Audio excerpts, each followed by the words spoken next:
Love in 1,000 miles. She was supposed to be just my daughter's teacher. Nothing more. But the day I saw her crying in that empty classroom, holding a crumpled letter from a man who should have stayed in her past, I knew my heart was in serious trouble. What I didn't know was that loving her would mean fighting my own family, a dangerous ex-convict, and a woman who wanted to destroy us both. Some love stories are simple, but this one nearly killed us all. Chapter 1. My name is Dave Parker, and 3 years ago, my world collapsed in the span of 30 seconds. That's how long it took for the phone call. 30 seconds to learn that Diana, my wife of 6 years, had been hit by a drunk driver on her way home from getting groceries. 30 seconds to understand that the life we had built together in our Nashville suburb was over. If I had been told before the call that I would end up a single dad living in small-town Riverside, Tennessee, I would have laughed in your face. Back then, I was climbing corporate ladders at Wellington Industries, my family's company, working 16-hour days, thinking success meant a corner office and a trust fund I had never have to touch. I had it all planned out, Diana would stay home with Lucy until she started school, then maybe go back to her nursing career part-time. We'd have 2 more kids, a bigger house in Belmead, country club memberships, the whole perfect life package that people like me were supposed to want. Then Diana died, and suddenly I had a grieving 4-year-old daughter, Lucy, who barely spoke anymore, and I had no clue how to put the pieces back together. The first few months were a blur of casseroles from well-meaning neighbors, family members telling me what I should do, and nights spent staring at the ceiling wondering how the hell I was supposed to raise our little girl who kept asking when Mommy was coming home. Lucy stopped talking for almost 6 weeks after the funeral. She would just sit in Diana's chair, holding this little stuffed elephant Diana had given her, not making a sound. The child psychologist said it was normal, that she was processing trauma, but normal didn't make it any less terrifying to watch your child disappear into grief. My parents wanted me to hire a nanny, get back to work, and maintain normalcy. Children are resilient, my mother kept saying. Lucy will bounce back faster if you keep your routine. But I couldn't just bounce back. Every room in our house held memories of Diana. Every morning I woke up expecting to smell her coffee brewing. Every night I reached for her side of the bed and found emptiness. That's when I made the decision that probably saved both our lives. Chapter 2. Diana used to talk about Riverside constantly. It was where she had grown up, where her grandmother still lived until she passed away when Lucy was 2. It's the kind of place where people still wave at strangers, Diana would say, where kids can ride their bikes without fear and everybody knows your name. I had always thought it sounded boring. Small-town life seemed like giving up, like admitting defeat. But sitting in our Nashville house, watching Lucy fade away a little more each day, boring started to sound like exactly what we needed. So I did something that horrified my parents and shocked everyone who knew me. I quit my job at Parker Industries, put our house on the market, and bought a little place sight unseen on Oak Street in Riverside. "You're making a mistake," my father warned during our last conversation before the move. "Running away never solves anything, Dave. You're letting grief make decisions that will impact Lucy's entire future." "Lucy's future is my priority," I told him, "not the family business, not keeping up appearances." Lucy. The drive to Riverside took 2 hours, but it felt like crossing into another world. Nashville's sprawling suburbs gave way to rolling hills, small farms, and finally the town square that looked like something from a movie. Population 3,847, according to the sign. Our Nashville neighborhood had more people than the entire town. Lucy spoke her first words in weeks when she saw our new house. "It has a swing," she whispered, pointing to the old rope swing hanging from the oak tree in our backyard. "It does," I said, kneeling down to her level. "Want to try it?" She nodded, and for the first time in months I saw something that might have been excitement flicker in her eyes. That first night in Riverside, after we had ordered pizza from the only place that delivered and Lucy had fallen asleep in her new room surrounded by moving boxes, I sat on our front porch and listened to the silence. No traffic noise, no sirens, no city sounds at all. Just crickets and the distant sound of a dog barking and wind rustling through trees. For the first time since Diana died, I felt like I could breathe. Chapter 3. The first few weeks in Riverside were an adjustment for both of us. I had taken a job at Riverside Community Credit Union, a massive step down from my corporate position, but the hours were reasonable and the people were kind. My new boss, Frank Morrison, was a grandfather of 5, who understood that sometimes life required starting over. Money isn't everything, he told me during my interview. Family is. Sounds like you figured that out the hard way. Lucy and I developed new routines. Breakfast together every morning, usually cereal because I was still learning to cook. Walks around the town square after dinner. Bedtime stories on the porch swing when the weather was nice. Slowly, very slowly, Lucy started coming back to life. She began talking again, little whispers at first, then full sentences. She would ask about the people we met, Mrs. Henderson next door who brought us fresh tomatoes from her garden, Mr. Murphy at the hardware store who always gave her a free lollipop, the mailman who learned her name and waved every day. "Daddy," she said one evening while we were having dinner, "do you think Mama would like our new house?" It was the first time she had mentioned Diana without crying. "I think she would love it," I told her. She always said Riverside was the most beautiful place in the world. "I think so too," Lucy said, then went back to her mac and cheese like she hadn't just broken my heart and healed it at the same time. But as August turned to September, a new challenge emerged. Lucy was starting pre-K at Riverside Elementary, and I was terrified. She had been doing so well in our little bubble of small-town life. What if school brought back the trauma? What if the other kids were cruel? What if she retreated back into that horrible silence? The night before her first day, Lucy crawled into my bed around midnight. "Daddy," she whispered, "what if my new teacher doesn't like me?" "Oh, sweetheart," I said, pulling her close. "Any teacher would be lucky to have you in their class." "But what if she's mean? What if she doesn't understand about Mama?" I had been dreading this conversation, but suddenly the words came easily. "Lucy, do you remember what Mama used to say about new people?" She thought for a moment.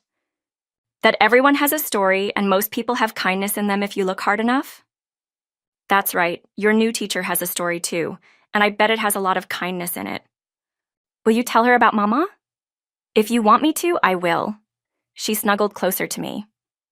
"I want her to know that Mama was the best mama in the whole world, but she had to go to heaven to take care of the angels. I'll make sure she knows, I promised." Chapter 4. Riverside Elementary was a small brick building that probably hadn't changed much since Diana was a student there. Walking through those hallways on Lucy's first day, holding her tiny hand while she clutched her elephant, I felt the weight of every single parent milestone I would have to navigate alone.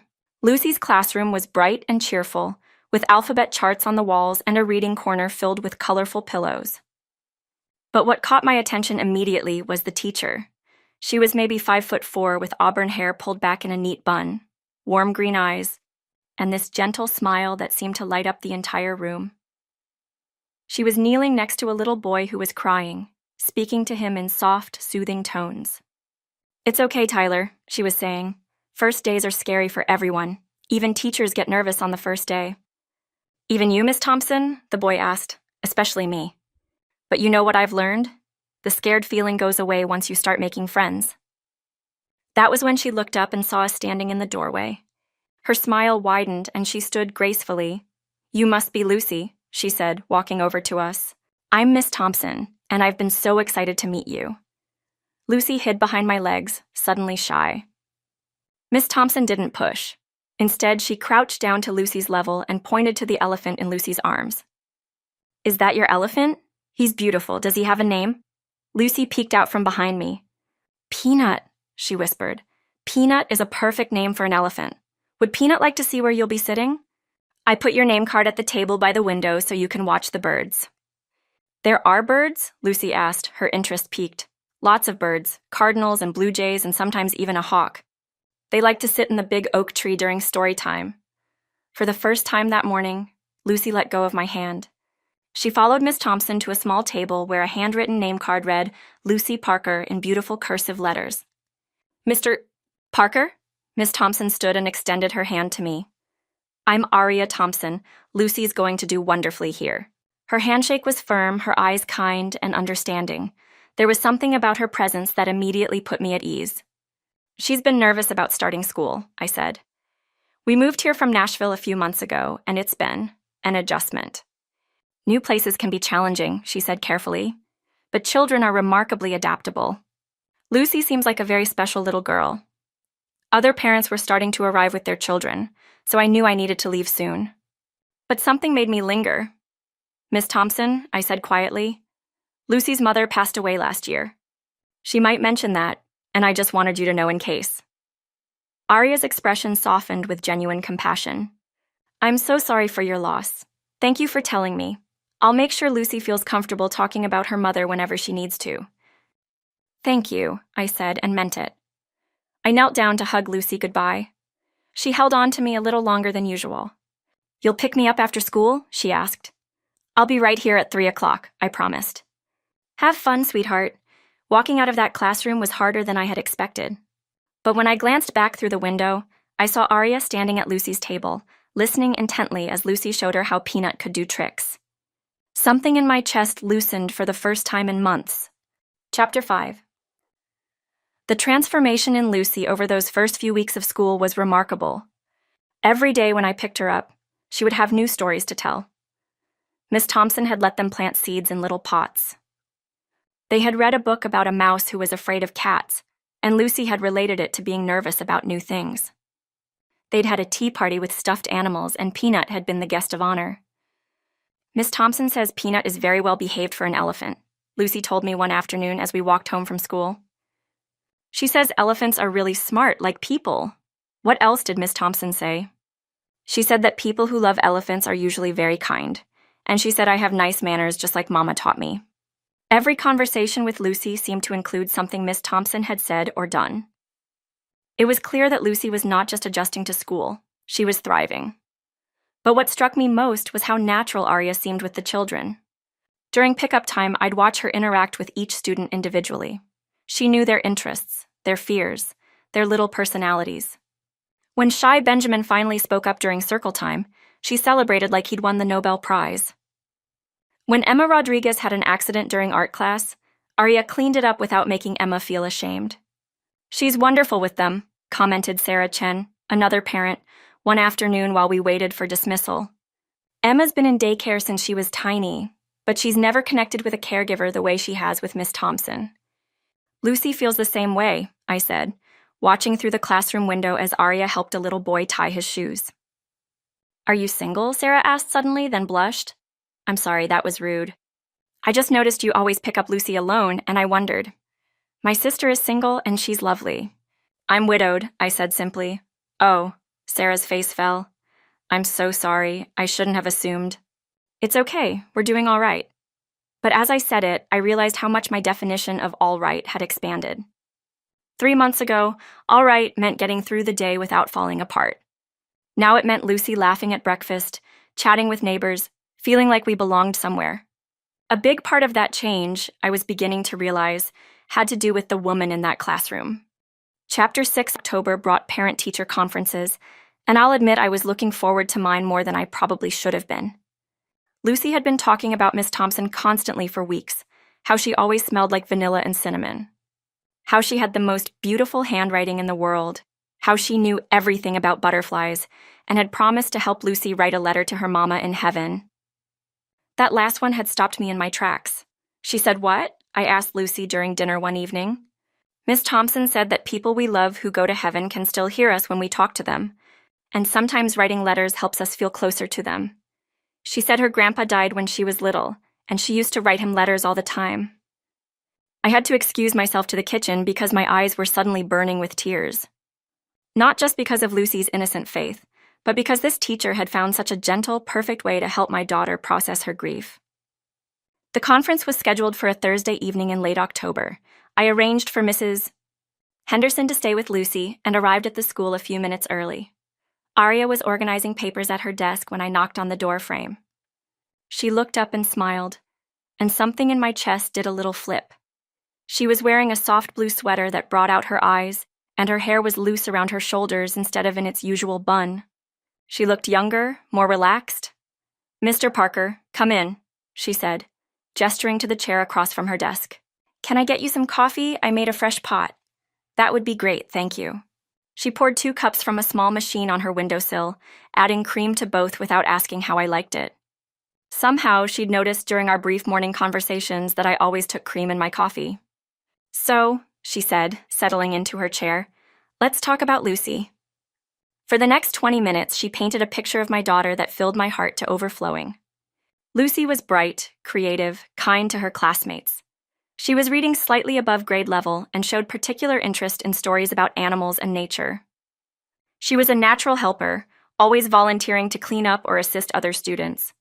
But more than her academic progress, Arya said, I want you to know how much joy Lucy brings to our classroom. She has this wonderful way of seeing the world that reminds the other children, and me, to notice the small, beautiful things. Like what? Arya smiled. Yesterday, during recess, while the other children were playing on the swings, Lucy spent 15 minutes watching a caterpillar crawl across the sidewalk. When I asked her what was so interesting, she said, Miss Thompson, do you think he knows he's going to turn into a butterfly? Do you think he's scared or excited? I laughed because that was so perfectly Lucy. She talks about her mother often, Arya continued gently, always with love, never with sadness. She has told the class that her mama is an angel now, and that angels have very important jobs taking care of people. The other children find it comforting when they're sad or scared. She's been doing better with that, I said. Talking about Diana, I mean. For a while, she wouldn't mention her at all. Grief is different for children. They process it in their own time, in their own way. Lucy's clearly had wonderful support at home. I don't know about that. Most days I feel like I'm just making it up as I go along. Arya's expression softened. That's what good parenting is, Mr. Parker. Making it up as you go along, but doing it with love. Something in her voice made me look at her more closely. There was understanding there that went deeper than professional training. You sound like you speak from experience, I said. For just a moment, her professional composure slipped, and I saw something vulnerable in her eyes. I do, she said quietly. Not with children of my own, but life has its ways of teaching us about loss and healing.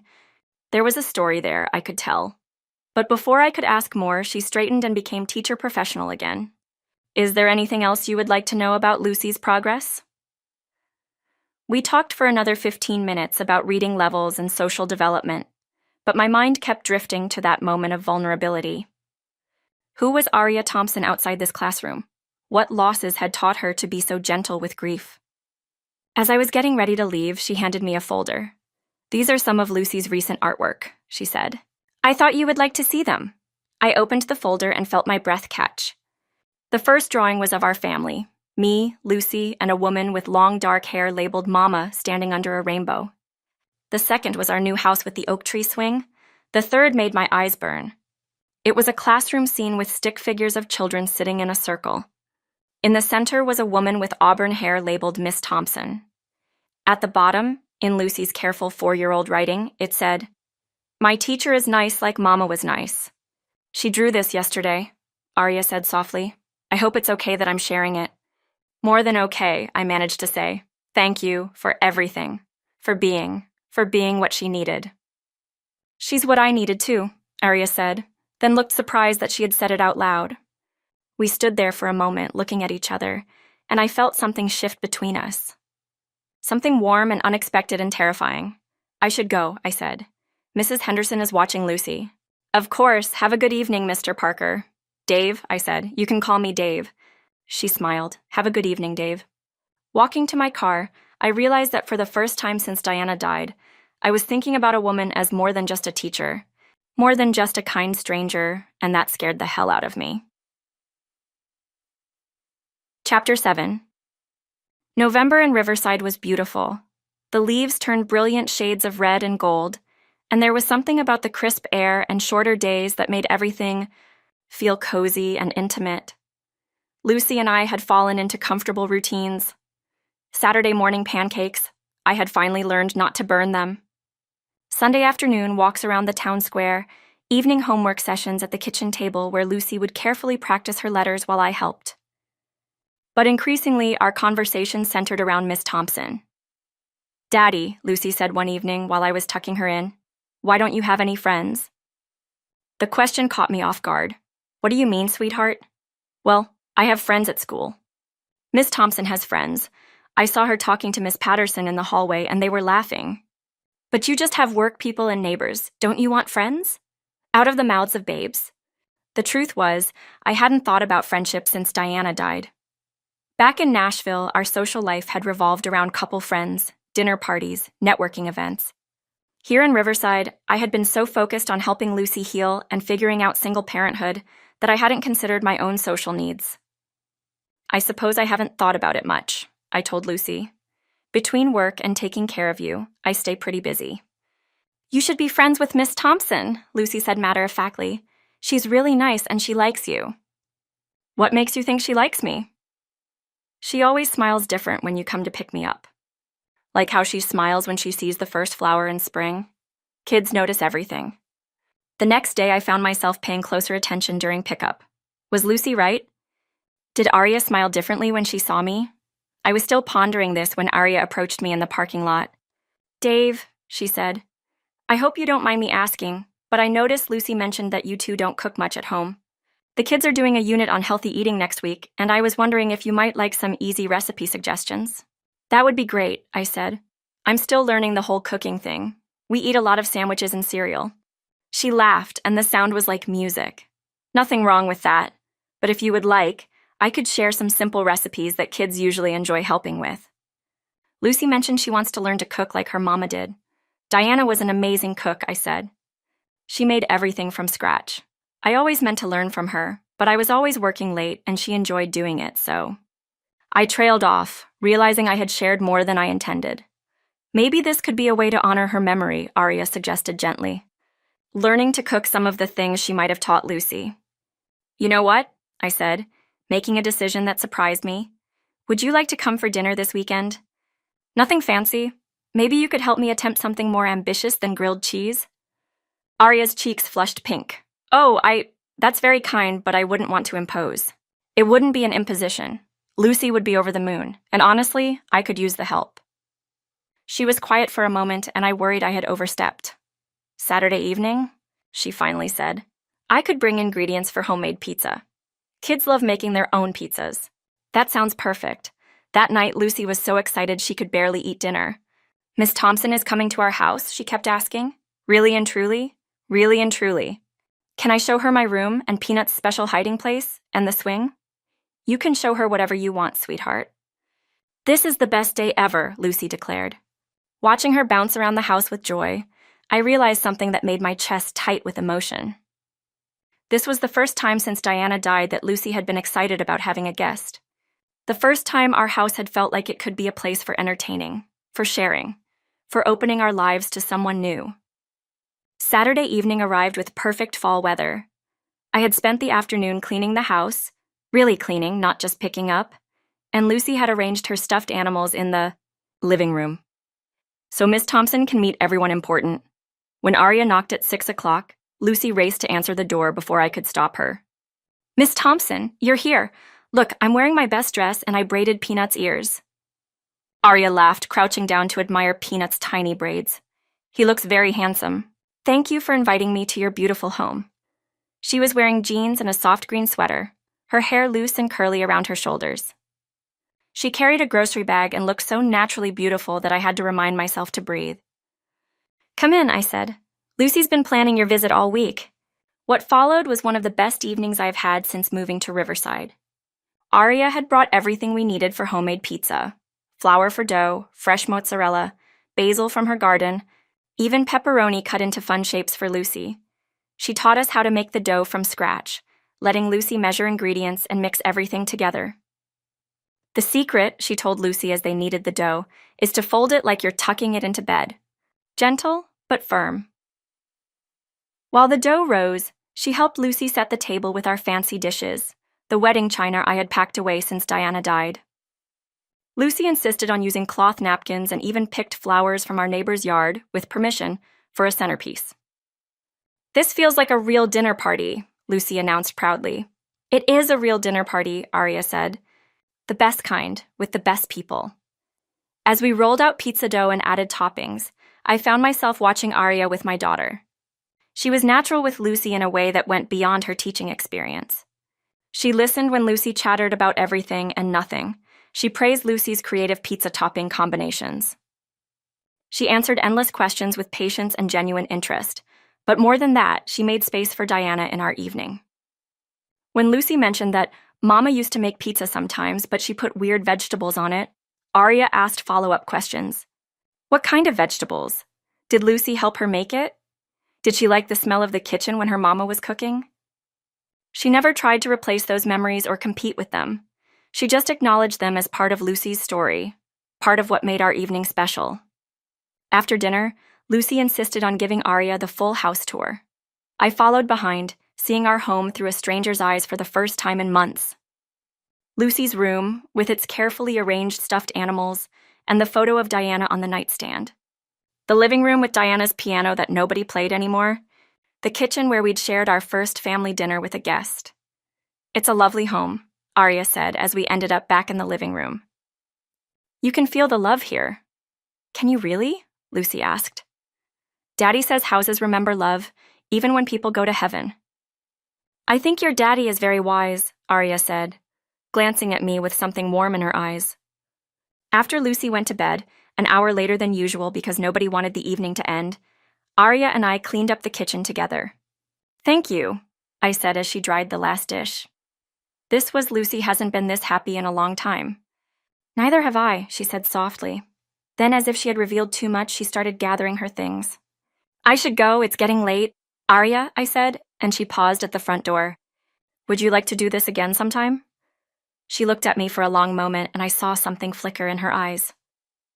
Hope, maybe, or fear, or both. The truth is, I started.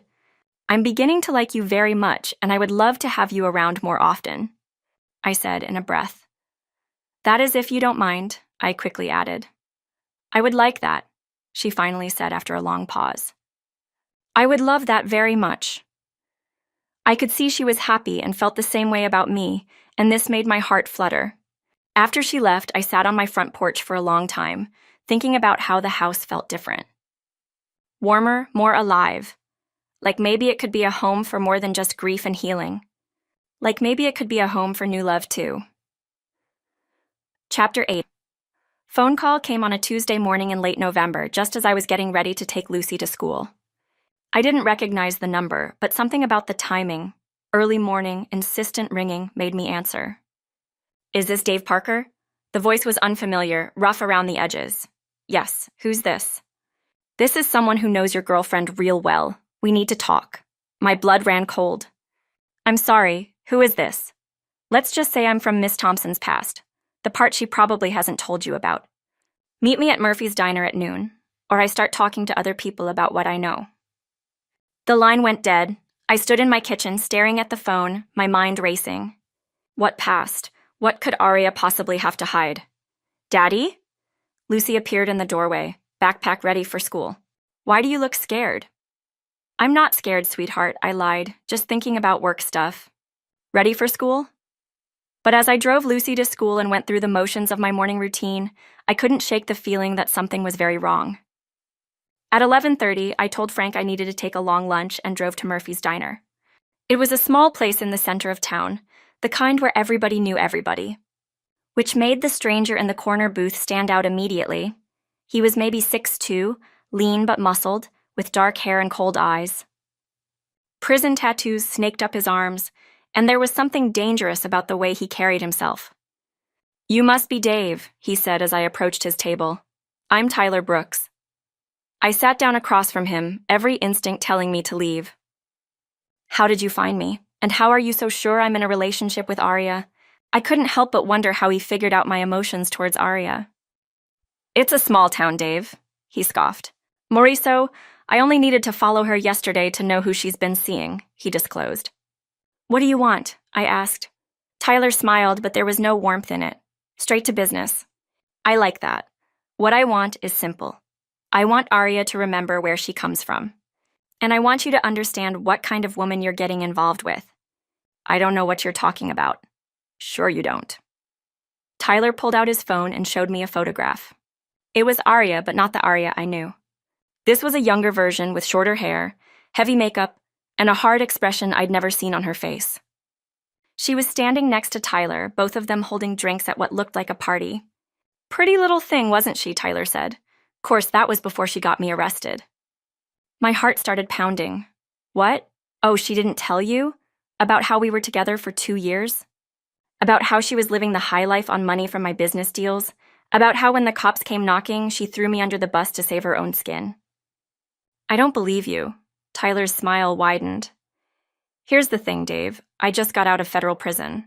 5 years for drug trafficking? Want to know who testified against me at my trial? He pulled out another photo, a court document with Arya's signature at the bottom. Your sweet little teacher, he continued, was an accessory to everything I did. She knew about the drugs, knew about the money, knew about all of it. But when the FBI offered her a deal, testify against me and walk away clean, she took it without thinking twice. The diner suddenly felt too hot, too small. I couldn't breathe. You're lying, I said, but my voice sounded weak even to me. Am I? Ask her about Birmingham, Alabama. Ask her about the 8 months she spent in county jail waiting for trial. Ask her about the plea deal that got her charges dropped. Tyler leaned back in his chair, enjoying my shock. See, here's what's going to happen, he continued. Arya's going to start remembering how good we were together. She's going to remember that she owes me for 5 years of my life. And you're going to step back and let that happen. And if I don't? If you don't, I start telling people in this lovely little town about their favorite teacher's criminal past. Wonder how that school board would feel about having an ex-convict around their precious children. My hands clenched into fists. Get to the point. $5,000, Tyler said simply. That's what it costs for me to disappear and never come back. Consider it a small price to pay for your girlfriend's reputation. And if I don't pay, then everyone in Riverside learns the truth about Arya Thompson, or should I say Arya Sullivan.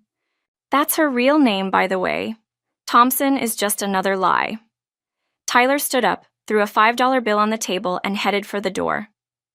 You've got 1 week to think about it, he called back to me. My number's on the napkin. Don't take too long. I'm not a patient man.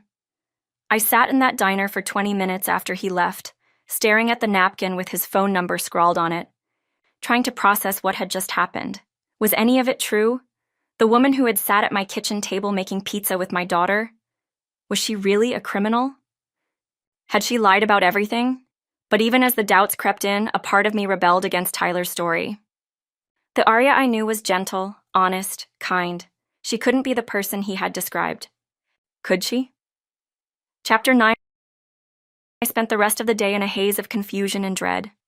I picked up Lucy from school on autopilot, made dinner without tasting it, helped with homework while my mind churned through Tyler's revelations.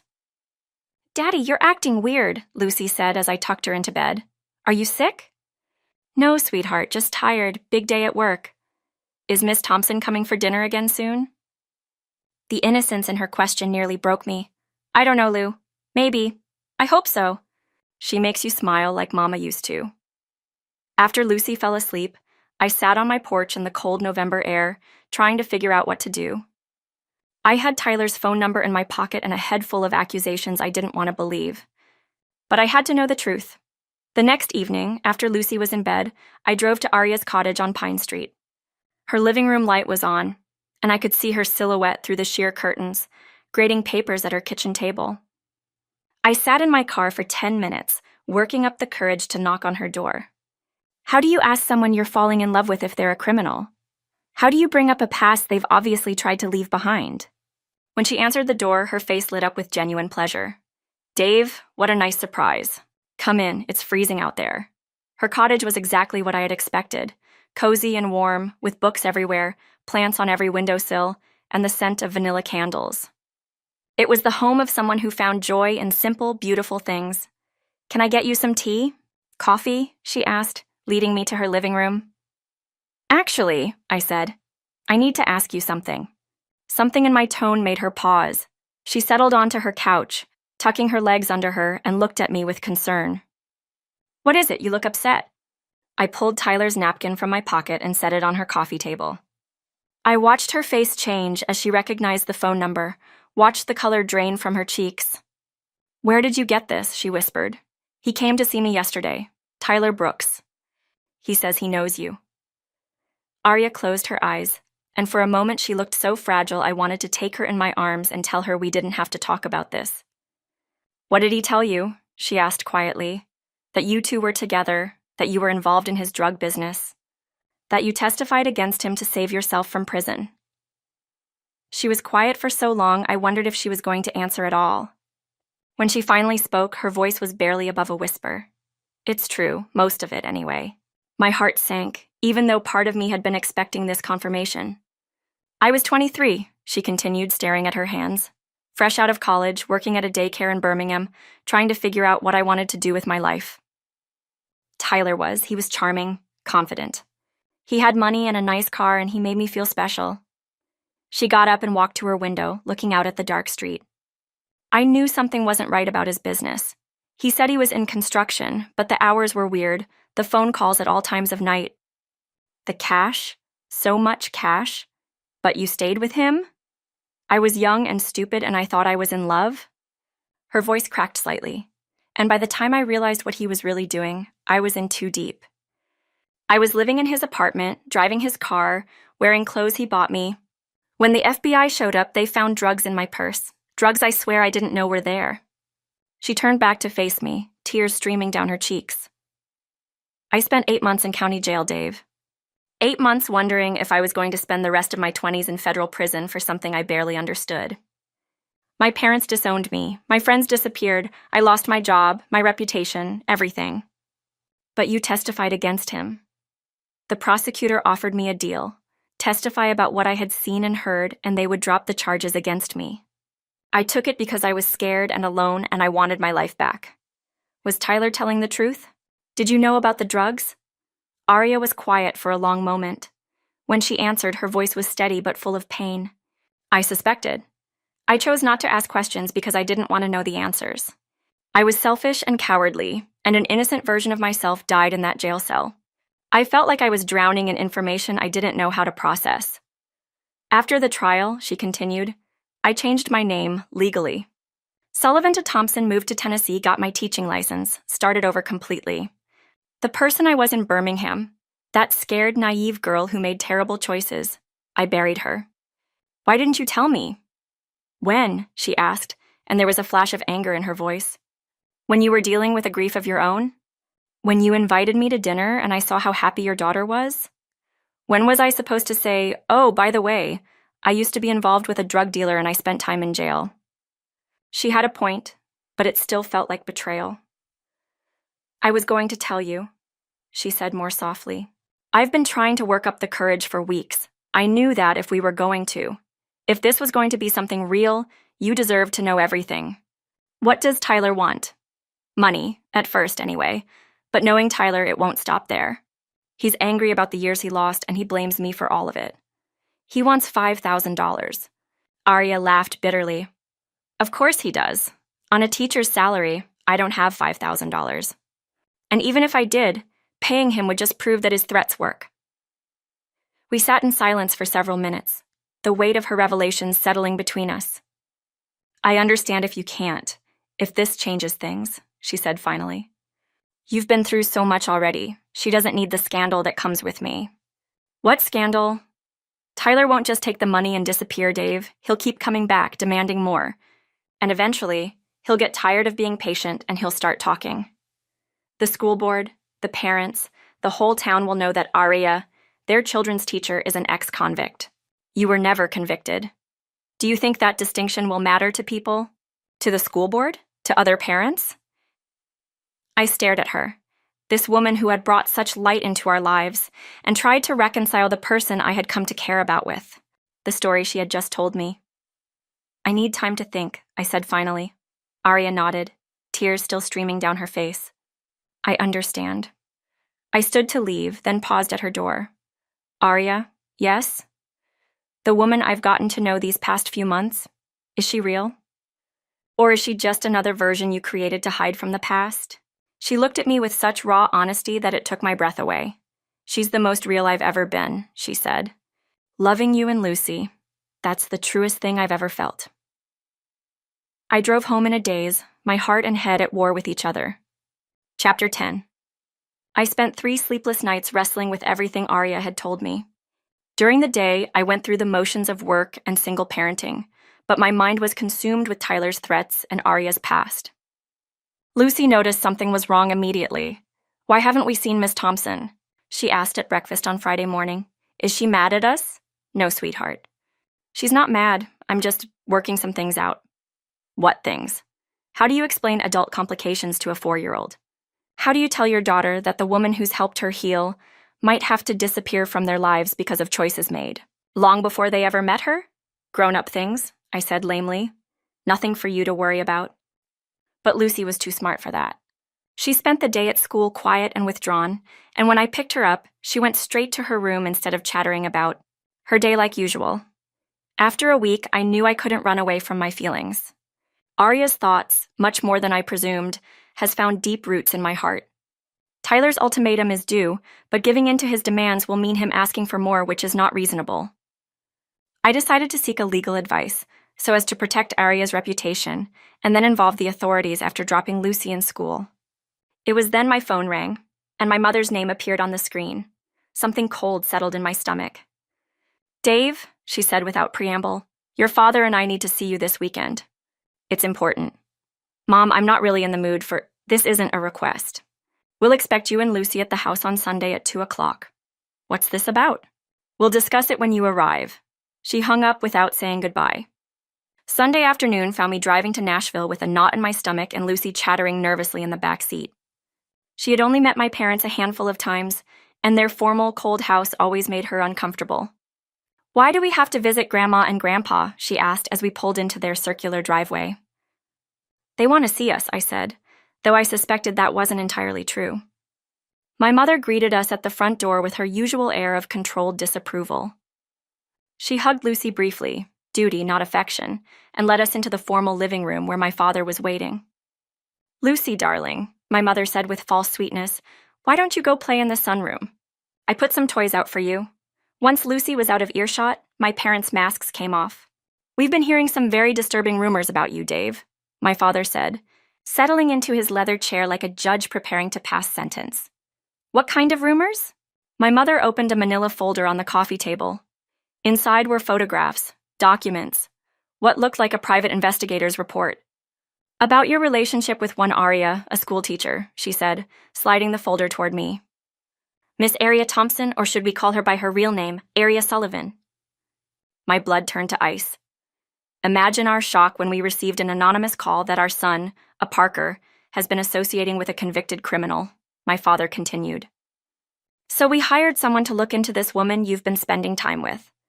For a split second, I had murderous intent towards Tyler. "She was never convicted," I said automatically. "Semantics," my mother waved dismissively. "She was arrested for drug trafficking, Dave. She spent months in jail. She testified against her boyfriend to save her own skin." "How did you find out about this?" I asked, even when the truth stared at my face. "We had to pay for the tip," my father said. "But the question is, what are you going to do about it?" I stared at them. These people who had raised me but seemed incapable of understanding what really mattered in life. "What do you mean?" "We mean," my mother said, "that you're going to end this relationship immediately. You're going to distance yourself and Lucy from this woman, and you're going to do it quietly, without creating a scandal." "And if I don't?" "If you don't," my father's voice was ice cold, "we'll make sure the entire town of Riverside knows exactly what kind of woman is teaching their children. We'll contact the school board, even the local newspaper if it comes to that." "You can't do that." "We can and we will. The Parker name has stood for something in this state for over a century. We won't let you destroy our family's reputation for some jailbird teacher who seduced you with her sob story." I stood up, my hands shaking with rage. "Lucy," I called toward the sunroom. "We're leaving. Sit down, Dave," my mother commanded. "We're not finished." "Yes, we are, Lucy. Come on, sweetheart." My father stood as well, his face red with anger. "If you walk out that door, you're choosing her over your family. Is that really what you want?" I looked at these people who had given me life but had never understood how to love, who valued reputation over happiness, control over connection. "Yes," I said, "that's exactly what I want." "Then you're no son of mine," my father said. "Good," I replied. "Because I don't want to be the kind of man who destroys someone's life to protect his precious image." I took Lucy's hand and walked out of that house, knowing I might never be welcome there again. But as we drove back to Riverside, Lucy's small hand in mine, I realized something important. For the first time since Diana died, I knew exactly what I was fighting for. Chapter 11, Monday morning brought the crisis I had been dreading. I was getting ready for work when my phone rang. Principal Matthews' name appeared on the screen. Mr. Parker. His voice was tense. I need you to come to the school immediately. We have a situation involving Miss Thompson. What kind of situation? I would rather discuss it in person. Can you be here in 15 minutes? My stomach dropped. I'll be right there. I called Frank to tell him I would be late and drove to Riverside Elementary with my heart pounding. I found Principal Matthews in his office with two other people I didn't recognize. A stern-looking woman in a business suit and a man with a briefcase. Mr. Parker, Matthews said, this is Dr. Patricia Hayes from the State Education Board, and Mr. James Fisher, the school district's legal counsel. We've received some very serious allegations about Miss Thompson, Dr. Hayes said without preamble. Allegations about her background and her fitness to work with children. What kind of allegations? That she has a criminal record, Mr. Fisher said, consulting his notes. Specifically, that she was arrested and jailed in connection with drug trafficking in Alabama 5 years ago. She was never convicted of anything, I said, echoing Arya's earlier words. Oh, I see you already know about this, Matthew was surprised. Yes, I replied unfazed. She confided in me. The charges were dropped in exchange for her testimony against her co-conspirator, Dr. Hayes continued, unbothered with my awareness. But the fact remains that she was involved in criminal activity and failed to disclose this on her teaching application. Where did these allegations come from? Principal Matthews looked uncomfortable. An anonymous tip, but the caller provided specific details, dates, case numbers. We verified much of the information. Tyler, or my parents, or both working together. Look, I said. I know about Arya's past. She made mistakes when she was young, but she spent the last 5 years building a new life. She's an excellent teacher. Lucy and the other children love her. That's not the point, Dr. Hayes said coldly. The point is that she lied on her application. She deliberately concealed information that would have disqualified her from employment. So what happens now? Miss Thompson has been placed on immediate administrative leave pending a full investigation, Principal Matthews said. If the allegations are confirmed, she'll be terminated and her teaching license revoked. I felt the walls closing in. She's innocent. She was a victim who got caught up in something she didn't understand. Mr. Parker, Mr. Fisher said, I understand you are sentimental towards Miss Thompson, but this is a professional matter. We have to protect the children and the integrity of our school system. Lucy's going to be devastated, I said. Miss Thompson isn't just her teacher. She's been helping her heal from losing her mother. We'll make sure Lucy receives appropriate support during the transition, Dr. Hayes said in a tone that suggested the conversation was over. I left the school feeling like I had been punched in the gut. How was I going to tell Lucy that Miss Thompson was gone? How was I going to explain that sometimes the world punished people for mistakes they had already paid for? But first, I had to find Arya. I drove to her cottage and found her sitting on her front steps, still in her pajamas, holding a box of her classroom belongings. They cleared out my desk, she said without looking up. 20 minutes. That's how long it took to erase 5 years of my life. I sat down beside her on the cold concrete steps. I'm sorry, I said. This is also my fault. If I hadn't gotten involved with you, maybe it wouldn't turn out like this. My parents were also somehow involved. They threatened me with you, but I couldn't let go of you. It's not your fault, she interrupted, looking at me with a sad smile. I knew this day might come. I've been living on borrowed time since I came to Riverside. What will you do? Arya was quiet for a long time. When she answered, her voice was flat and defeated. I have a sister in Colorado. Maybe I can start over there. Again. What about us? What about Lucy? There is no us, Dave. There can't be. Look at what knowing me has cost you. You fought with your parents, probably lost their support, and now Lucy's going to be traumatized all over again when her teacher disappears. Lucy loves you, and I love her, which is why I have to go. She deserves stability, not the chaos that follows me everywhere. I wanted to argue, to tell her we could fight this, that love was worth fighting for. But looking at her sitting there with everything she had built crumbling around her, I didn't know how. That evening, telling Lucy that Miss Thompson wouldn't be her teacher anymore was one of the hardest things I'd ever had to do. Why? Lucy asked, her eyes filling with tears. Did I do something wrong? No, sweetheart. You didn't do anything wrong. Sometimes grown-ups have complicated problems that kids can't fix. Is she sick? Is she going to heaven like Mama? My heart broke all over again. No, baby, she's not sick. She has to go away for a while. When will she come back? I couldn't lie to her. I don't know if she will. Lucy cried herself to sleep that night, and I sat in my living room feeling like I had failed Lucy. And most importantly, I failed to protect the one I love, again. Chapter 12. The next few weeks passed in a haze of routine and grief. Lucy struggled with having a substitute teacher, asking daily when Miss Thompson was coming back. The other parents whispered at school pickup. The whole town seemed to know about Arya's past, and opinions were divided between sympathy and scandal. That's when Victoria Chase entered our lives. I first noticed her at the grocery store on a Saturday morning. She was in the cereal aisle, dressed impeccably even for weekend shopping, and she seemed to be having trouble reaching something on a high shelf. "Can I help you with that?" I asked, grabbing the box she was reaching for. "Thank you so much," she said with a smile that was pure sunshine. "I'm Victoria Chase. I just moved here from Nashville to start a law practice. Dave Parker, welcome to Riverside."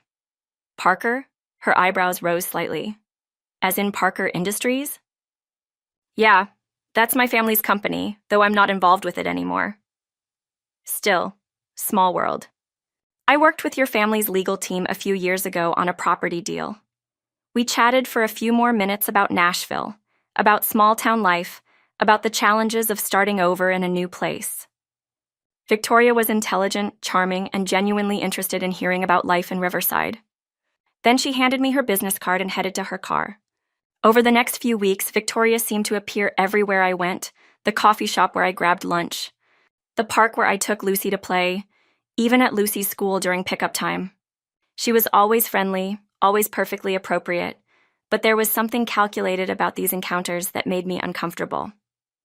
"She likes you," Mrs. Henderson observed one evening after Victoria had stopped by to return a book she claimed I'd dropped in the parking lot. "That woman is interested, Dave. She's just being neighborly." "Honey, I've been married for 43 years. I know the difference between neighborly and hunting." The truth was, Victoria was everything that made sense on paper. Beautiful, successful, from my world. She understood references to places and people from my old life in Nashville. She had money, connections, the kind of polished confidence that my parents would approve of. And she was clearly interested in being more than friends. The problem was, I wasn't interested in her. Every conversation with Victoria made me think about Arya. Victoria's practiced charm reminded me of Arya's natural warmth. Victoria's perfect appearance made me miss Arya's unconscious beauty. Victoria's interest in impressing me made me long for Arya's simple acceptance. But Arya was gone. She had left Riverside 3 days after being dismissed from the school, disappearing in the middle of the night without saying goodbye. Her cottage was empty, her forwarding address unknown. "Maybe it's time to move on," Frank suggested one day at work. "That Chase woman seems nice, successful, stable." "I'm not ready," I said. "Dave, it's been 6 weeks since Miss Thompson left. Lucy's still asking about her every day. You're walking around like someone died and there's a beautiful, available woman practically throwing herself at you. What are you waiting for?" What was I waiting for? Some sign that Arya was coming back? Some miracle that would undo the past and make everything right? The answer came the next evening when Lucy was playing in her room and I was half-heartedly going through some papers Frank had brought home for me to review. "Daddy," Lucy called from upstairs, "can you come here?" I found her sitting on her bed, holding the photo of Diana that always sat on her nightstand. "I was talking to Mama," she said matter-of-factly. "What did you tell her?" "I told her about Miss Thompson going away and how sad you are, and how that pretty lady keeps coming to our house." "What did Mama say?" I asked, playing along. Lucy was quiet for a moment, studying Diana's picture with the seriousness only children possess. She said that sometimes people have to go away, but love doesn't go away. And she said that the right person will stay and not give up, even when it's difficult. Out of the mouths of babes. That night, after Lucy was asleep, I sat on my porch and made a decision. Victoria Chase was a lovely woman, but she wasn't the woman I loved. And Arya Thompson might have made mistakes in her past, but she was worth fighting for. The question was, how do you fight for someone who's disappeared? Chapter 13. Finding someone who doesn't want to be found is harder than it sounds, especially when they have experience starting over with new identities. I started with the basics, called the school district in Colorado that Aria had mentioned her sister worked for. No one by the name of Aria Thompson or Aria Sullivan worked there. Tried information services for Denver, Colorado Springs, Boulder. Nothing. I even considered hiring a private investigator, but something about that felt wrong. Like I would be invading her privacy the same way Tyler and my parents had. It was Victoria who finally gave me the lead I needed, though she probably didn't mean to. She had stopped by on a Thursday evening, again, this time bringing dinner from the new Thai restaurant in town and an obvious excuse about wanting to get my opinion on the food since she was thinking of ordering catering for her office opening. Lucy was polite but distant with Victoria. She answered questions about school and her artwork, but without the enthusiasm she had shown with Aria. Kids have good instincts about people, and Lucy's instincts were telling her that Victoria wasn't quite genuine. She seems sad, Victoria observed after Lucy went to bed. Is she still missing her teacher? Yes, I said simply. It must be hard watching her pine for someone who just left. Without even saying goodbye, there was something in Victoria's tone that made me look at her more sharply. You seem to know a lot about what happened. Victoria had the grace to look slightly embarrassed. Small town, people talk. What do people say? That she had a criminal past. That she lied on her teaching application. That she was involved with drug dealers. Victoria paused, watching my reaction. Is it true? It's complicated. Dave, I hope you don't mind me saying this, but maybe it's for the best that she's gone. Lucy's been through so much trauma already. The last thing she needs is more instability. Aria wasn't unstable. She was the most stable influence Lucy had after we moved here. But she left, Victoria said softly. When things got difficult, she ran away. Is that really the kind of person you want in Lucy's life? In your life? I wanted to argue, to defend Aria, but Victoria's words hit uncomfortably close to my own doubts. I should go, Victoria said, gathering her things. But Dave, if you ever want to talk about this or anything else, I'm here. I care about you and Lucy, and I hate seeing you both hurting. After she left, I cleaned up the dinner dishes and tried not to think about what she had said. But her words kept echoing in my head. When things got difficult, she ran away. Was that what Aria had done? Given up on us when the fight got hard? The answer came 2 days later, in the most unexpected way. I was at the bank depositing my paycheck when the teller, a woman named Janet who had lived in Riverside her entire life, made an offhand comment that changed everything. Mr. Parker, she said as she processed my transaction, I hope you don't mind me asking, but did you ever hear from that teacher? Miss Thompson? No, I said. Why? Well, it's probably nothing, but my nephew works at the post office, and he mentioned that she had set up mail forwarding before she left. Said she was really upset about leaving, cried the whole time she was filling out the forms. My heart started beating faster. Mail forwarding to where? Now, I probably shouldn't say. But since you two were close, and that little girl of yours was so attached to her. Janet looked around to make sure no one was listening. Denver, Colorado. Some address in the suburbs. Denver, Aria's sister. I thanked Janet and left the bank with the first real hope I had felt in weeks. But mail forwarding wasn't enough to find her. I needed more information. That evening, after Lucy was in bed, I did something I hadn't done since high school. I called in a favor from an old friend. Danny Morrison had been my roommate at Vanderbilt, and now he worked for a tech company that specialized in data analysis. More importantly, he owed me a favor from our college days that I had never collected on. Dave Parker, he said when he answered the phone, I was wondering when you would finally call in that debt.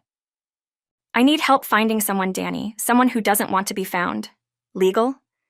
Completely. It's personal, not business. I explained the situation, carefully without revealing Aria's past, and gave him what little information I had. Her real name, her approximate age, the Denver mail forwarding address, her sister's connection to education. Give me a few days, Danny said. I'll see what I can find. 3 days later, he called back with an address. Aria Sullivan, age 28, currently residing at 1247 Maple Grove Drive, Littleton, Colorado. She's working as a substitute teacher for the Jefferson County School District. Looks like she's living with her sister, Maria Sullivan Garcia, who's a high school principal there. I wrote down the address with shaking hands. Dave, Danny said, whatever happened between you two, she doesn't seem to be hiding. The address is listed. She's using her real name. She's working in education again. If she didn't want to be found, she would have been harder to track. Maybe Victoria was wrong. Maybe Arya hadn't run away from us. Maybe she had just run away from the scandal, hoping to protect Lucy and me from the fallout. There was only one way to find out. Chapter 14. Before I could go to Colorado, I had one more problem to solve. Tyler Brooks. He had been calling sporadically since Arya left town, leaving threatening voicemails about money still owed, about unfinished business. I had been ignoring him, hoping he would give up and leave me alone, but his calls were getting more aggressive. He thought he could still ruin my so-called prestigious public figure with my relationship with Arya. The breaking point came on a Tuesday night when he showed up at my house. I was helping Lucy with an art project at the kitchen table when someone pounded on our front door. Not knocked, pounded, like they were trying to break it down. "Stay here," I told Lucy, moving to the front window to peer out. Tyler stood on my front porch, and even from inside I could see he had been drinking. "Parker," he shouted, "I know you're in there. We need to talk." Lucy appeared beside me, her eyes wide with fear. "Daddy, who is that?" "Someone who shouldn't be here," I said, pulling out my phone to call 911. But Tyler saw the movement through the window. "Don't you dare call the cops," he yelled. "All I want is what's owed to me. 5 minutes of conversation, that's all." "Lucy, go to your room and lock the door," I said quietly. "Daddy, I'm scared." "I know, sweetheart, just go upstairs and don't come out until I tell you, okay?" She nodded and ran upstairs. I heard her bedroom door close and the lock click. I opened my front door but kept the screen door locked between us. "What do you want, Tyler?" "My money," he said, swaying slightly. "Your girlfriend skipped town without paying what she owes me." "That makes you responsible." "I don't owe you anything. You owe me for running my business. For taking what was mine." His eyes were bloodshot, his speech slurred. "That woman destroyed my life, and now she's destroyed yours too. Seems fair that you should pay for it." "Arya didn't destroy anyone's life. You did that yourself." Tyler laughed bitterly. "Sweet little Arya. Did she tell you how she used to beg me to take her to parties? How she loved spending drug money on clothes and jewelry? How she couldn't get enough of the lifestyle until the cops showed up?" "You're lying." "Am I?" "Ask her about the necklace, the one with her initials that I bought her with cocaine money. Ask her if she still has it." Something cold settled in my stomach, but I kept my voice steady. Even if that were true, it was 5 years ago. "People change?" "People don't change," Tyler spat. "They just get better at hiding who they really are. But pressure reveals truth, doesn't it? And when the pressure got too intense here, what did your precious teacher do? She ran, just like she ran from Birmingham." He was right about that, and we both knew it. "Here's what's going to happen," Tyler continued, pulling a crumpled piece of paper from his pocket. "This is her address in Colorado. Yeah, I found her. Pretty little house in the suburbs, living with her sister, playing house like nothing ever happened." My blood ran cold. Stay away from her. Or what? You'll call the cops? Tell them what? That I'm bothering your ex-girlfriend who happens to be a criminal? That'll go well. Tyler smiled, and there was nothing pleasant about it. "I'm going to Denver, Parker. I'm going to have a conversation with Arya about old times, about money owed, about unfinished business. Unless, of course, you want to settle this right now." "How much?" I asked, hating myself for the words. "10,000 cash. You've got 1 week. I don't have $10,000. "Then you better find it. Because if you don't, I'm going to make Arya's new life in Colorado just as interesting as her old life in Alabama." He turned to leave, then paused. "Oh, and Parker, that little girl upstairs? Make sure she understands that some secrets need to stay secret. Wouldn't want anything to happen to her because Daddy couldn't keep his mouth shut." The threat was clear, and my vision went red. "If you ever threaten my daughter again," I said, my voice deadly quiet, "I will destroy you." Tyler just laughed and walked away. I locked the door and immediately called Lucy down from her room. She ran into my arms, shaking. "Who was that man, Daddy? Why was he so angry?" "Someone who made bad choices a long time ago," I said, holding her tight. "But he's gone now, and he won't be back." I hoped that was true. That night, after Lucy was finally asleep, I made a decision. I couldn't let Tyler hurt Arya again. I couldn't let him destroy the new life she was trying to build. But I also couldn't come up with $10,000 in a week, which meant I had to warn her. And maybe, just maybe, find out if Victoria was right. if Arya had run away from us, or if she had been trying to protect us all along. Either way, it was time to stop wondering and start fighting for what mattered. I booked a flight to Denver for that weekend. Chapter 15. The flight to Denver gave me 2 hours to think about what I was going to say to Arya. 2 hours to rehearse conversations, to imagine different scenarios, to wonder if I was making a huge mistake. What if she didn't want to see me? What if she had moved on, started dating someone new? What if Tyler was right and she really had just been using me and Lucy as convenient cover for her past? But then I thought about Lucy's drawing, the one where she had written, "My teacher is nice like Mama was nice." I thought about Arya sitting at our kitchen table, helping Lucy with her family tree, making space for Diana's memory instead of trying to replace it. I thought about the way she had looked at me the night she told me about her past, with such raw honesty that it had taken my breath away. That woman hadn't been using us. She had been loving us, and it had cost her everything. Lucy was staying with my sister Sarah for the weekend, the first time I'd left her with someone other than Mrs. Henderson since we had moved to Riverside. Sarah had driven down from Nashville, full of questions about why I needed to go to Denver so suddenly. "This is about that teacher, isn't it?" she'd said while Lucy played in the backyard, out of earshot.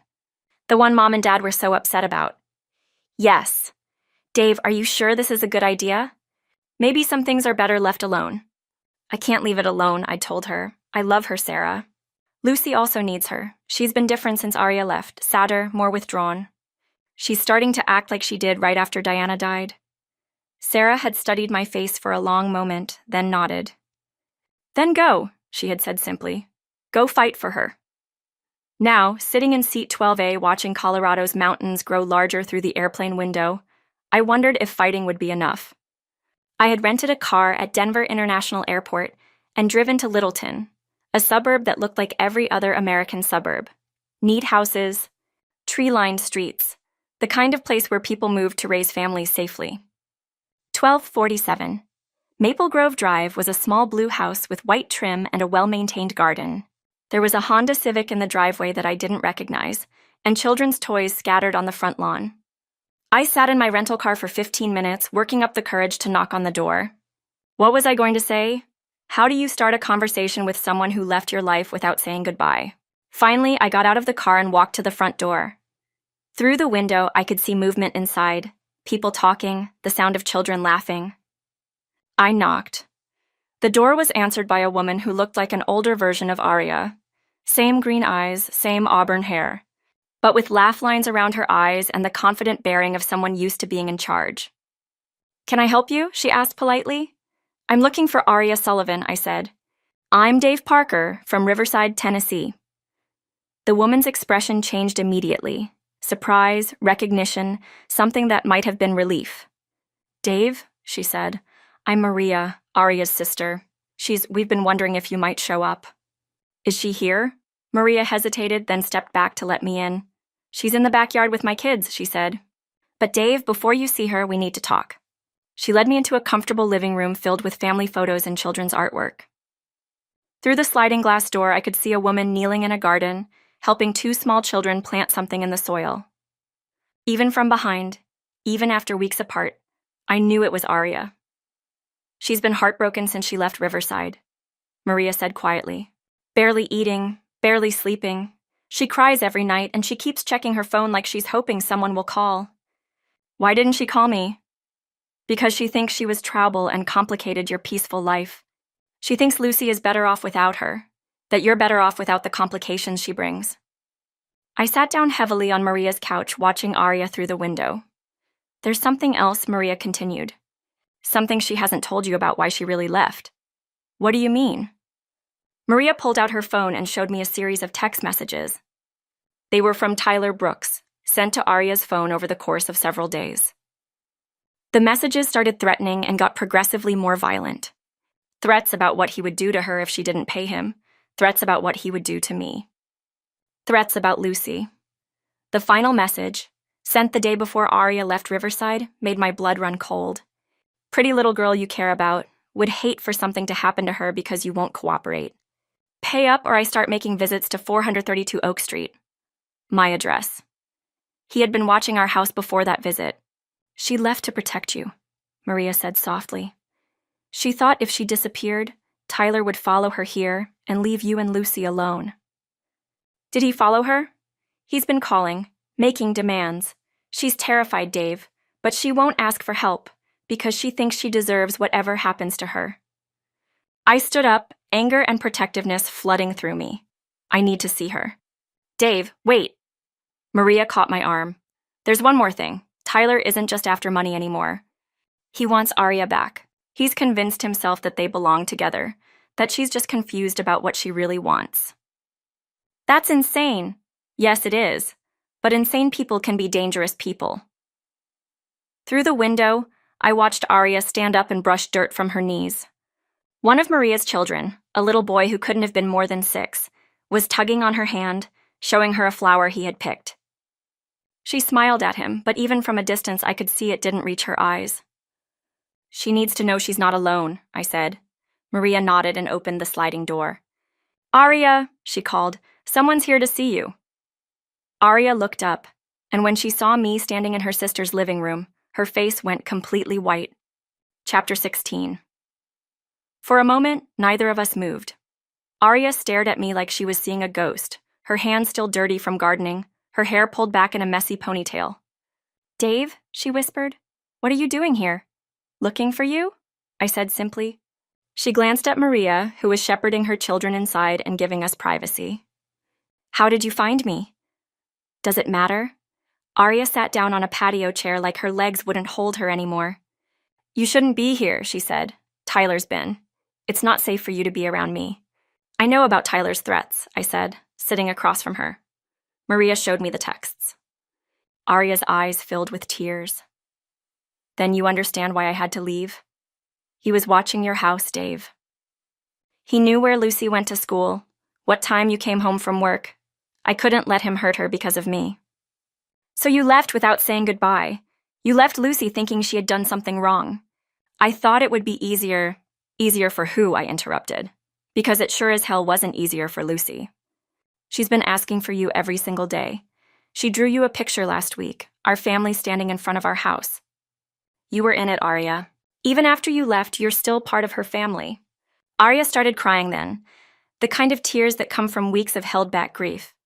I wanted to call, she sobbed. Every day I wanted to call and hear her voice, hear yours. But every time I picked up the phone, I remembered Tyler's threats and I couldn't risk it.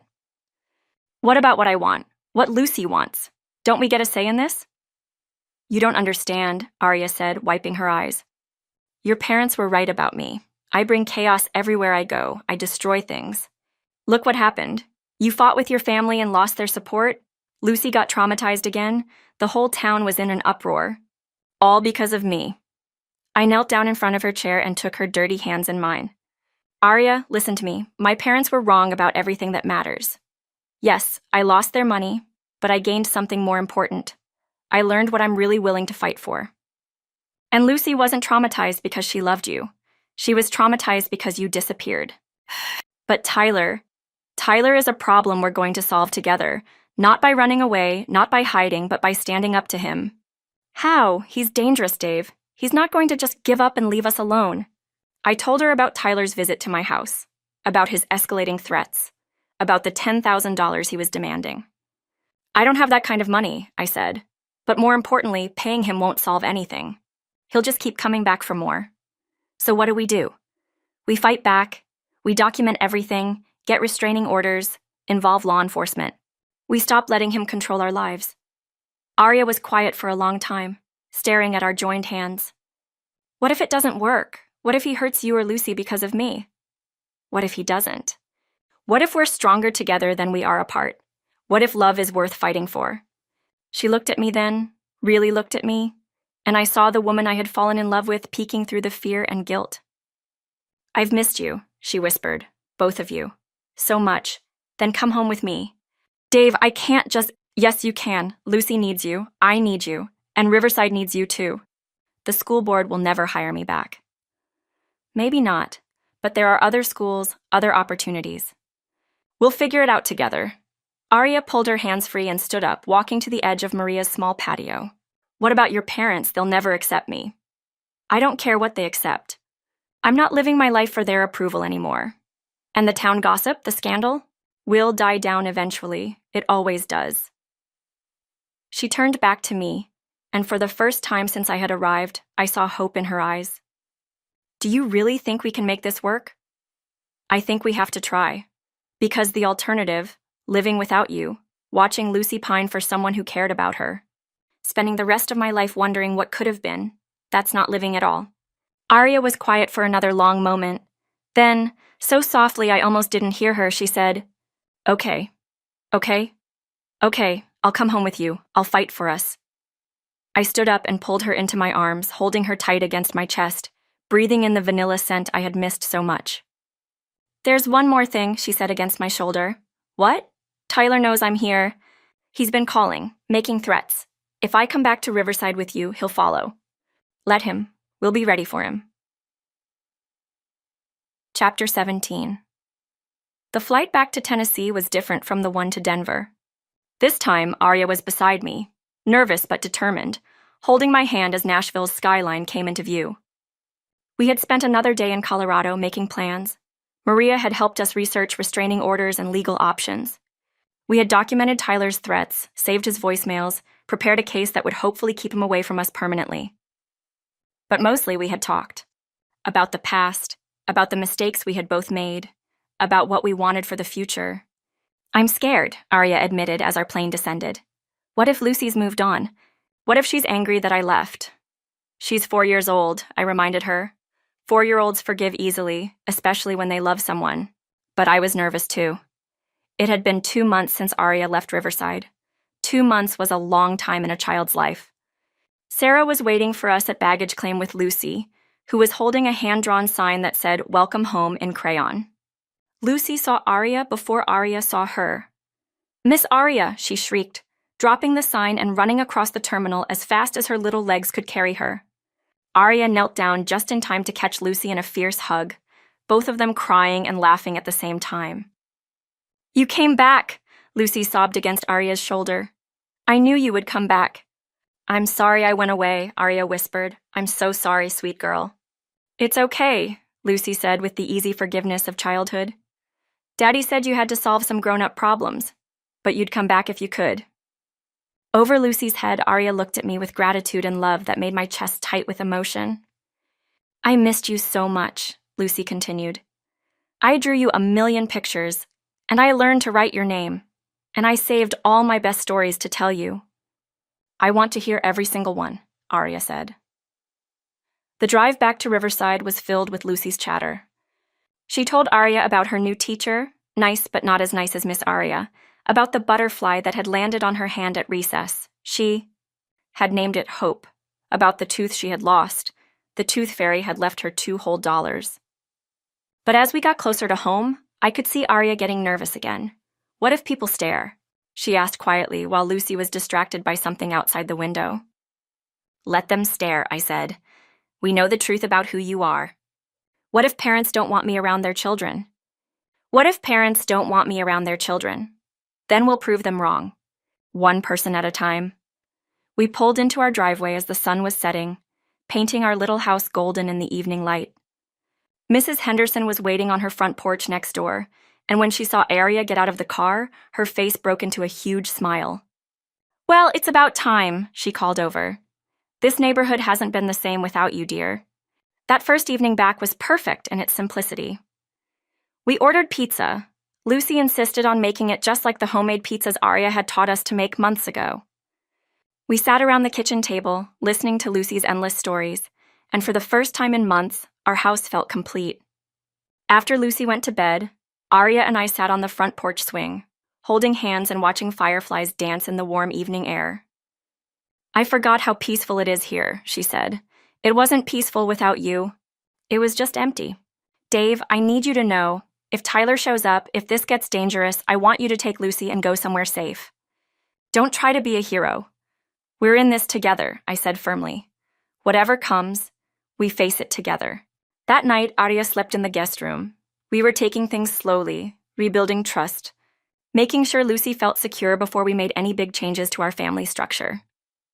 But when I woke up at midnight to get a glass of water, I found her sitting in Lucy's room, watching our daughter sleep. "She's grown," Arya whispered when she saw me in the doorway. 2 months is a long time at her age. "I'll never leave her again," Arya said with quiet determination. "Whatever happens with Tyler, whatever obstacles we face, I won't run away again." "I know," I said, and I meant it. For the first time since she had left, I believed we were going to make it. Chapter 18, 3 Days. We had 3 peaceful days before Tyler came haunting. I was at work when Frank got the call. Someone was asking questions about my schedule and designation. "Sounds like someone's out to get you," Frank said grimly. "You need to call the sheriff." I called Sheriff Patterson immediately. We had already filed a restraining order against Tyler based on the threatening texts he had sent Arya. But paperwork was one thing. Enforcement was another. "We'll keep an eye on your house," Patterson promised. "But Dave, these domestic situations can get ugly fast. You might want to consider staying somewhere else until we can locate this Brooks character." But when I got home and told Arya what was happening, she shook her head. "No more running," she said firmly. "Lucy just got settled again. I won't uproot her life because Tyler can't accept that his past is over. Arya, if he's dangerous, then we deal with it here, in our home, with our community supporting us. Running just gives him power over us." That evening, we sat Lucy down and had a careful conversation about staying safe. We didn't want to terrify her, but she needed to understand that there might be a stranger asking questions about our family, and she should never talk to anyone she didn't know. "Is it the angry man who came to our house before?" Lucy asked with the perceptiveness that always amazed me. "Maybe," I said honestly. "But remember what we talked about? How there are lots of people who care about us and want to keep us safe?" Lucy nodded solemnly. "Sheriff Patterson and Mrs. Henderson and Miss Sarah and Frank and Maria from the store." "That's right, we're not alone, sweetheart. The confrontation came on Friday afternoon. I was picking Lucy up from school when I saw him. Tyler was leaning against a blue sedan in the parking lot, watching the children come out of the building. He was wearing sunglasses and a baseball cap, but I recognized his build, his posture, the predatory way he was scanning the crowd. My heart started racing. I pulled out my phone and called 911 while keeping my eyes on Tyler. "This is Dave Parker on Oak Street," I said when the dispatcher answered. "The man I have a restraining order against is at Riverside Elementary School, watching the children. I need someone here now." "Units are on their way, Mr. Parker. Can you get yourself and your daughter to safety?" I looked around the parking lot. Other parents were collecting their children, completely unaware of the potential danger. Lucy hadn't come out of the building yet. That's when I saw Arya. She was walking toward the school from the opposite direction. She had been substitute teaching at the middle school across town and had come to surprise Lucy at pickup. She hadn't seen Tyler yet, but he had definitely seen her. Tyler started walking toward her with purpose. I ran.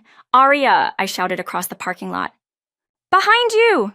She spun around just as Tyler reached her. Even from 50 yards away, I could see the fear on her face. "Hello, beautiful," Tyler said, loud enough for everyone in the parking lot to hear. "Miss me?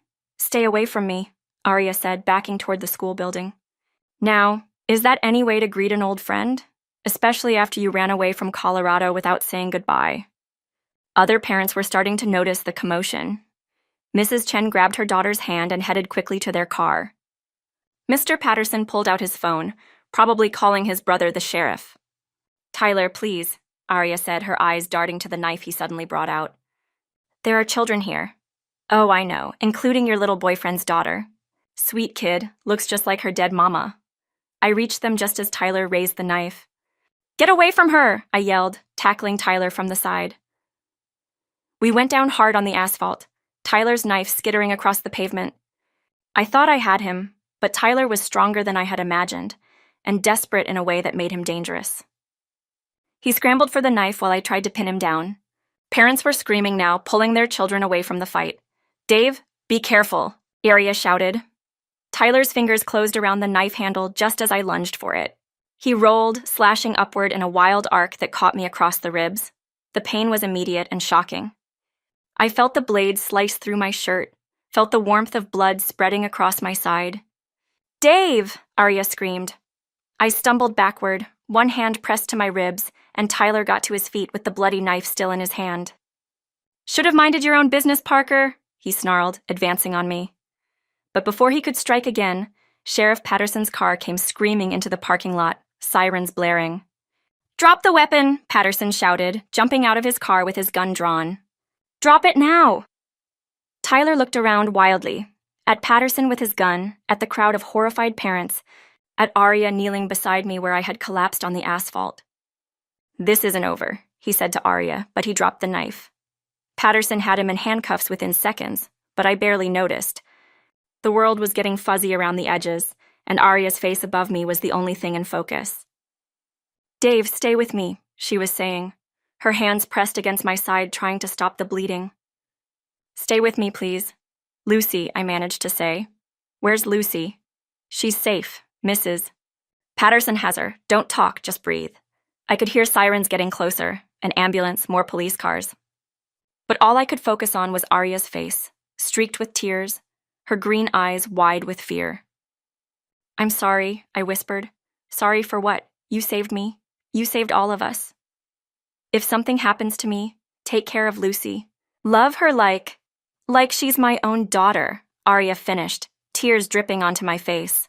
"I already do, but nothing's going to happen to you, Dave Parker. You hear me? You're going to be fine because I can't do this without you. Lucy can't do this without you." The paramedics arrived then, professional and efficient, loading me onto a gurney and into the ambulance. Arya climbed in beside me, holding my hand as we raced toward the hospital. "I love you," I said as the pain medication they had given me started to kick in. "I love you too," she said, squeezing my hand. "More than I ever thought it was possible to love someone. So you're going to fight, and you're going to come home to us." The last thing I remember before the anesthesia took over was Arya's voice, strong and certain, promising me that our story wasn't over. I woke up 12 hours later in a hospital bed, my side wrapped in bandages and my throat dry as dust. The first thing I saw was Arya, asleep in a chair beside my bed, still wearing her blood-stained clothes from the day before. "Hey," I whispered. Her eyes flew open immediately. "Dave? Oh, thank God. How do you feel?" "Like I got stabbed," I said, attempting a weak smile. She started crying then, the kind of tears that come from hours of held-back fear and relief. "The doctor said you were lucky," she said through her sobs. "The knife missed all your vital organs and there's no permanent damage." "What about Tyler?" "Attempted murder charges, assault with a deadly weapon, violation of the restraining order. He's not getting out anytime soon. And Lucy? Scared but okay. She's with Sarah at the house. She made you a get-well card with about 100 hearts on it." I tried to sit up and immediately regretted it as pain shot through my side. "Easy," Arya said, helping me settle back against the pillows. "The doctor wants to keep you for observation for a couple more days." "Arya," I said, taking her hand. "When I was lying there, bleeding, all I could think about was how much I love you. How much I need you and Lucy in my life. How I couldn't bear the thought of leaving you alone." "You didn't leave us," she said firmly. "You fought for us. You saved us." I know we talked about getting married eventually, but life is unpredictable and fragile, and I don't want to wait anymore. Will you marry me?" Arya stared at me, new tears streaming down her face. "Dave Parker, are you proposing to me from a hospital bed after being stabbed defending my honor? Is that a yes?" "That's the most romantic thing anyone has ever done for me," she said, leaning down to kiss me gently. "Yes, 1,000 times yes." When Lucy finally got to see me that evening, she climbed carefully onto the hospital bed and curled up beside me like a small, warm cat. "Daddy, were you scared?" she asked. "A little bit. But you know what made me brave?" "What?" "Knowing that I was protecting you and Arya. Sometimes when we love people, we find courage we didn't know we had." "Is the bad man gone forever now?" "Forever and ever," I promised. "He can't hurt our family anymore." Lucy was quiet for a moment, then looked up at me with Diana's serious blue eyes. "Daddy, when you and Arya get married, will we have a big party?"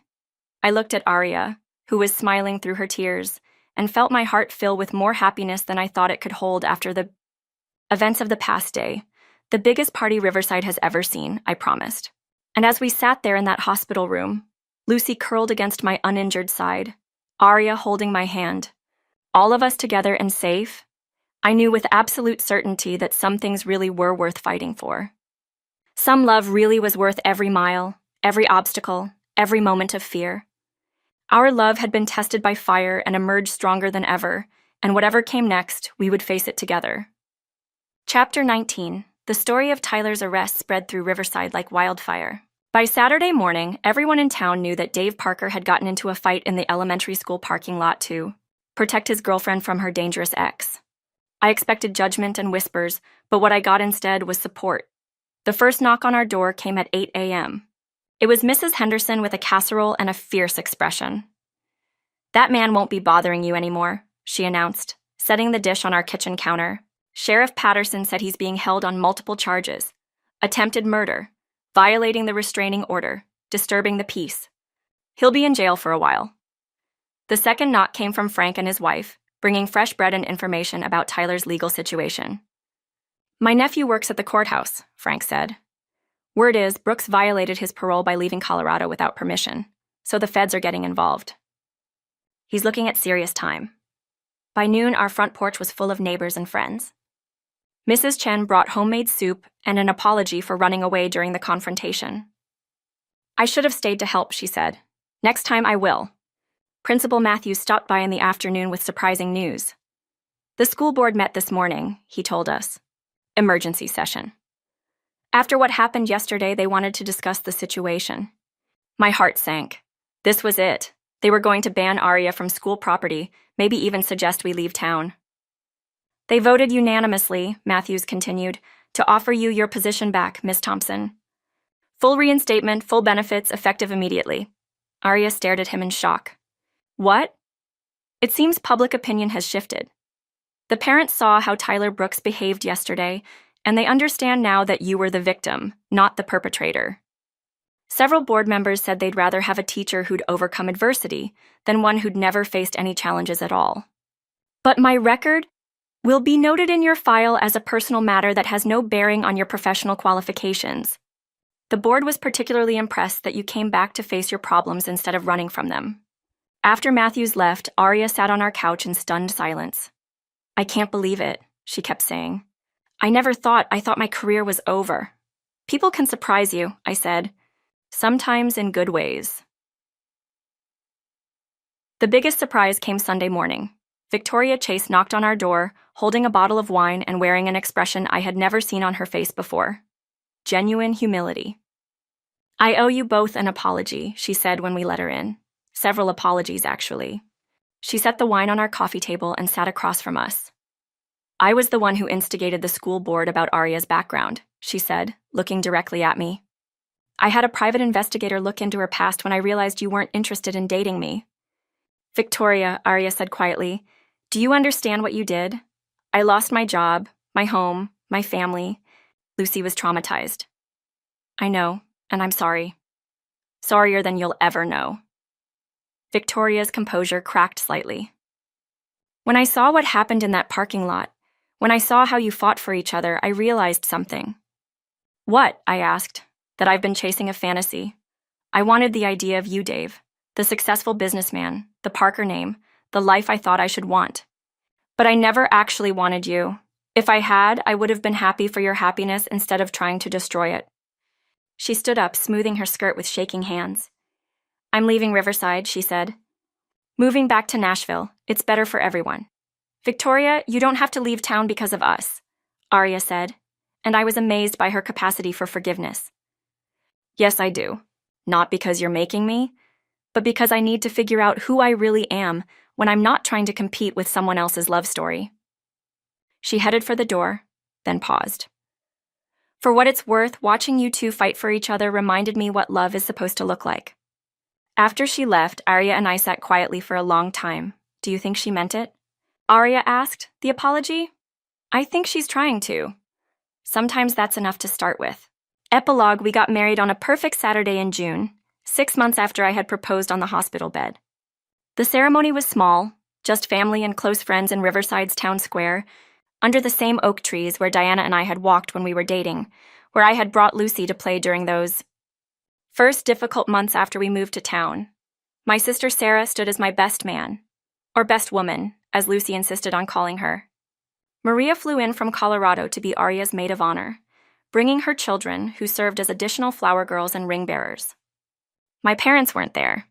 I had sent them an invitation, more out of duty than hope, but they had never responded.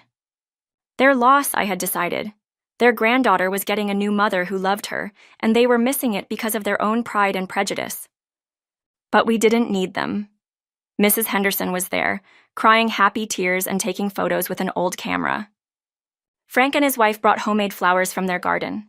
Principal Matthews and half the school faculty came to support Aria. Sheriff Patterson even showed up, cleaned up and out of uniform for once, and Lucy stole the show.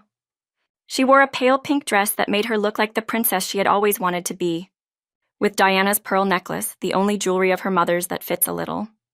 She carried a basket of rose petals and took her job very seriously, making sure every step down the aisle was perfectly decorated. But the most beautiful sight was Aria. She had chosen a simple white dress, nothing fancy or elaborate, but she looked radiant. Her hair was loose around her shoulders, held back with small white flowers. When she walked toward me down that makeshift aisle, I saw our whole future in her eyes. More children, holidays and birthdays, graduations and anniversaries, growing old together in our little house on Oak Street. The ceremony itself was brief. We'd written our own vows, and when it came time for Aria to speak, she looked at Lucy first. "Lucy Parker," she said, "I promise to love you like my own daughter forever and always. I promise to help you remember your Mama Diana with joy, not sadness. I promise to be here for every scraped knee, every bad dream, every important moment in your life." Then she turned to me. "Dave, you gave me something I thought I had lost forever, the chance to be part of a real family. You saw past my mistakes to the person I was trying to become. You fought for me when I couldn't fight for myself. I promise to love you and Lucy with everything I have for all the days of my life." When it was my turn, I looked at both of them, my daughter and the woman who had become her second mother. "Lucy, I promise to always make sure you know how much your Mama Diana loved you and how much Mama Aria loves you now. I promise to be the kind of father you deserve, present, patient, and proud of the amazing person you're becoming." Then I took Aria's hands. "Aria, you walked into our lives when we were broken, and you helped us heal. You loved us not despite our past, but because of who we were becoming. You stayed when staying was hard, you came back when coming back was harder. I promise to spend the rest of my life proving that you were right to take that chance on us." When Reverend Mitchell pronounced us husband and wife, Lucy cheered so loudly that everyone in the square started laughing. And when I kissed my new wife, Lucy squeezed between us for a group hug that nearly knocked us all over. Another part of the whole day was watching Lucy.